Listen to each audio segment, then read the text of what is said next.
علامہ جب یہ جنات کے ساتھ حضرت سلیمان علیہ السلام ان کو بھی وہ بھی زیر اثر تھے، ان کی بہت سارے واقعات ملتے ہیں آپ علیہ السلام کے حوالے سے؟ ہاں ملتے ہیں۔ نبی کریم صلی اللہ علیہ وسلم ایک دفعہ نخلا مقام پر قرآن مجید کی تلاوت فرما رہے تھے، فجر کی نماز پڑھ رہے تھے، تو جنات جو تھے ان پر آسمان سے شیلنگ جو تھی نا وہ زیادہ ہو گئی تھی۔ ٹھیک، نبی کریم صلی اللہ علیہ وسلم پر یہ جو وحی کا دور تھا، اس سے پہلے تو وہ ایک اوپر نیچے ہو کر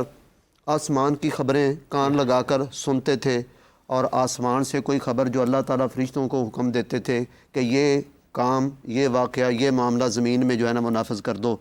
تو فرشتے اس سلسلے میں آپس میں منصوبہ بندی کرتے، تو جنات جو ہیں وہ آسمانوں کو کان لگا کر وہ خبریں سن لیتے۔ سورہ جن میں جو واقعہ ہے اس کے حوالے سے یہ بخاری شریف میں حدیث ہے۔ اچھا ٹھیک ہے، اور اس کا تذکرہ جو ہے سورۃ سبا میں بھی اچھا ہے۔ تو وہ جو جنات تھے وہ پھر وہ خبر اوپر والا نیچے والے کو، نیچے والا نیچے والے کو، اور پھر وہ کسی کاہن کو، کسی نجومی کو، کسی ہاتھ دیکھنے والے کو، جو چاہو سو پوچھو کہنے والے کو بتاتا۔ وہ جیسے آسمان آج ہم کی، دیکھتے ہیں کہ عامل نجومی ناگی بابا، ہاں وہ ایک آسمان کی سچی خبر جنوں سے اس عامل بابے نے سنی ہوتی، اس کے ساتھ 100 جھوٹ میں لاتا، وہ ایک سچی ثابت ہو جاتی، تو لوگ کہتے ہیں یہ بڑی کرنے والا ہے، تو اس کے وہ 100 جھوٹ بھی مانے جاتے۔ نبی کریم صلی اللہ علیہ وسلم پر وحی کا یہ جو دور ہے یہ شروع ہوا نا، تو پھر یہ آسمان کو کان لگانے کا، خبریں سننے لی کرنے کا جو سلسلہ ہے، اس پر زبردست جو ہے تھوڑا وہ پیرا لگا دیا گیا، اور اوپر سے شیلنگ جو ہے وہ تیز کر دی گئی۔ تو جن جو تھے انہوں نے کہا بھئی کوئی نیا معاملہ کو بڑا کھڑا ہوا ہے جس وجہ سے ہم پر اتنی زیادہ سختی ہو گئی ہے، تو دیکھو ذرا۔ فَضَرَبُوا مَشَارِقَ الْأَرْضِ وَمَغَارِبَهَا، نبی کریم صلی اللہ علیہ وسلم فرمایا انہوں نے زمین کے مشرقوں اور مغربوں کو چھان مارا، تلاش کرنے نکل گئے کہ یہ کیا معاملہ ہو گیا ہے۔ تو وہ لوگ جو تہامہ کی جانب چلے تھے نا، تو ان کا گزر ہوا نبی کریم صلی اللہ علیہ وسلم کے پاس سے، تو انہوں نے قرآن مجید والا جو کلام تھا، یہ شاندار اور معجزانہ اور فصاحت و بلاغت سے بھرپور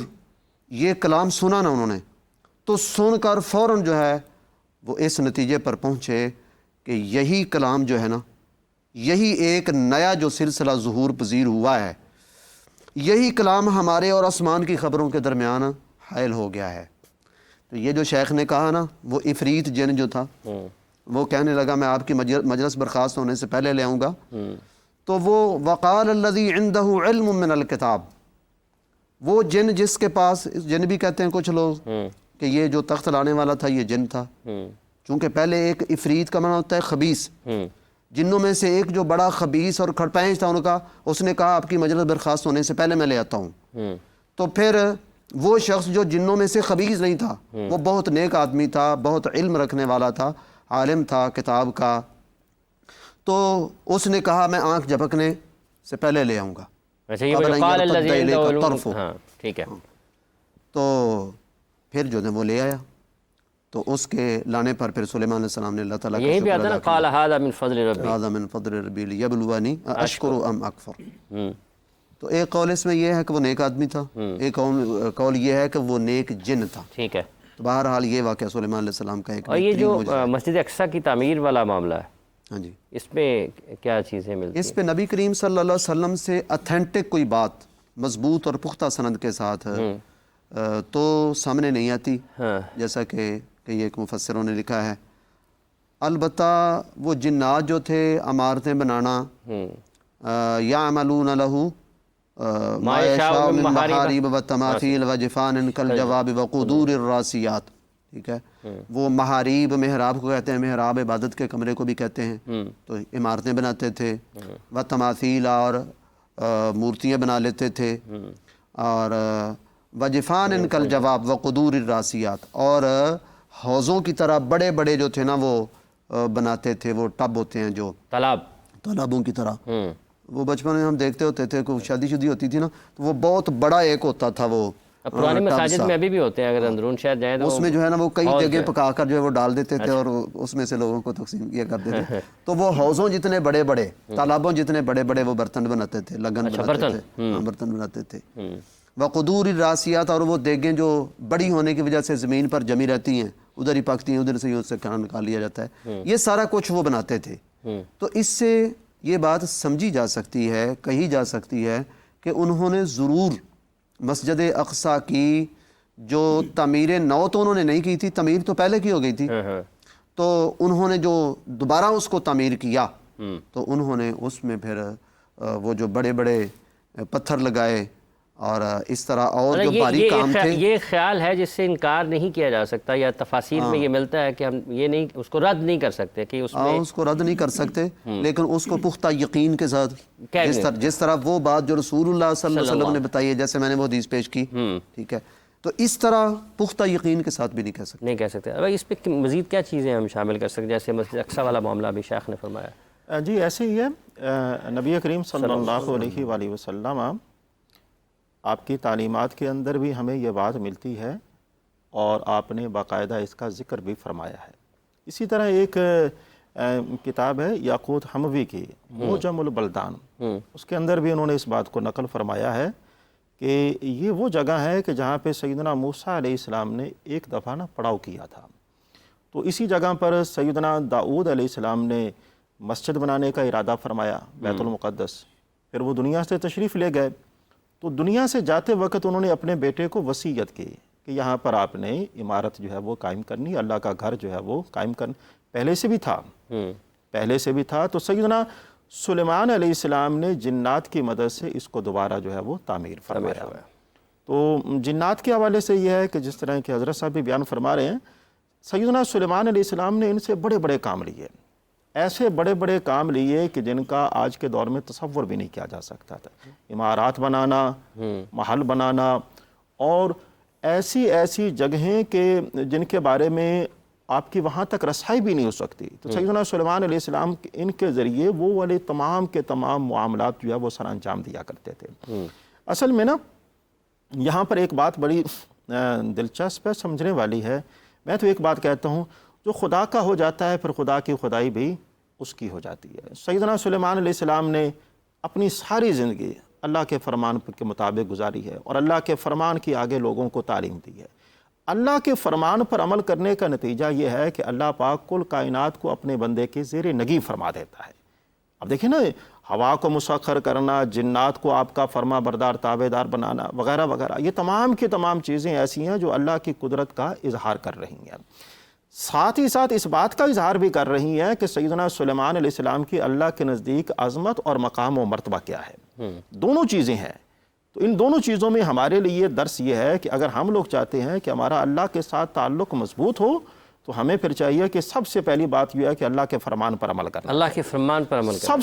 سب سے بڑا خیر جو ہے نا، سب سے بڑا خیر وہ اللہ کے فرمان پر عمل کرنے میں ہے. اور جو بندہ اللہ کے فرمان پر عمل کرتا ہے، اللہ پاک دونوں جہانوں میں اسے کامیاب اور کامران فرماتا ہے. آج کے دور میں دیکھا جائے ضرورت اس بات کی ہے، اسی پیغام کو اجاگر کرنے کی ضرورت بھی ہے. موسٹلی ہم نے دیکھا ہے کہ لوگ جو ہیں وہ دیگر چیزوں کی طرف توجہ کرتے ہیں لیکن حکم الہی کی جانب توجہ نہیں کرتے. حکم الہی کی جانب توجہ نہیں کرتے. مصعب جیسے ابھی فرما رہے ہیں علامہ صاحب، جب ہم یہ اللہ تعالیٰ کے اتنے پیارے پیغمبر، اللہ تعالیٰ نے اتنی رحمتیں ان پر فرمائیں، اور کہ پھر بھی جو دعا ہے کہ اللہ مجھے شکر کی توفیق عطا فرما. حضرت سلیمان علیہ السلام، جس طرح کہ شروع میں بیان ہوا کہ یہ وہ عام نبی تو ہے نہیں، بادشاہ نبی ہیں، اور حضرت داؤد علیہ السلام کے وارث ہیں، نبی کے بیٹے ہیں، اور نبی کا بیٹا ہو اور پھر ہو بھی بادشاہ. اور پھر یہ دیکھیں نا، بادشاہت کوئی عام تو نہیں. ایک بندہ آج کے دور میں اگر کسی محلے کا کونسلر ہے یا کسی علاقے کا ایم پی ایم این اے ہے تو اس کی اکڑ، اللہ ماشاءاللہ اچھے لوگ ہوں گے، ان لوگوں کی بات کر رہا ہوں جن کے اندر یہ کبھی چیزیں ہیں کہ اس کی اکڑ نہیں دیکھی جاتی. وہ کسی کے ساتھ سلام لینا گوارا نہیں کرتا. اللہ کے نبی ہیں اور ہیں بھی سلطان نبی، بادشاہ نبی. ہواؤں کے اوپر حکومت ہے، پرندوں کے اوپر حکومت ہے، جنات کے اوپر حکومت ہے، اور انسانوں پر ہی نہیں بلکہ پوری کائنات اللہ تعالیٰ نے آپ کے لیے مسخر فرما دی کہ آپ جس طرح چاہیں تصرف فرمائیں. اس کے باوجود ایک ہدہد کی بات سن کر جب آپ نے اللہ رب العالمین کی بارگاہ میں سجدہ کیا کہ مولا کریم میرے سے کوئی ایسا، بلکہ ایک روایت میں یوں بھی ملتا ہے کہ حضرت سلیمان علیہ السلام کا تخت اڑتے اڑتے ہوا میں اس قدر بلند و بالا ہو گیا کہ جس طرح وہ جنات کی بات کر رہے ہیں نا کہ فرشتوں کی آوازیں سننا، تو روایت میں آتا ہے کہ آپ نے نا وہاں سے آوازیں سنی، وہ جو فرشتوں کی آوازیں ہیں، کلام اور ان کا آپس میں بول چال کرنا. تو ایک فرشتے نے عرض کی مولا کریم تیرا نبی اس قدر بلند و بالا، اور کیا کہیں دل کے اندر کوئی ایسی بات تو نہیں آئے گی؟ تو روایت میں آتا ہے اللہ رب العالمین کی طرف سے ارشاد ہوا کہ اگر میرے پیغمبر یا کسی بھی بندے کے دل کے اندر رائی کے دانے کے برابر بھی تکبر ہو تو یہاں سے اٹھا کے تحت الثری میں پھینکوں گا.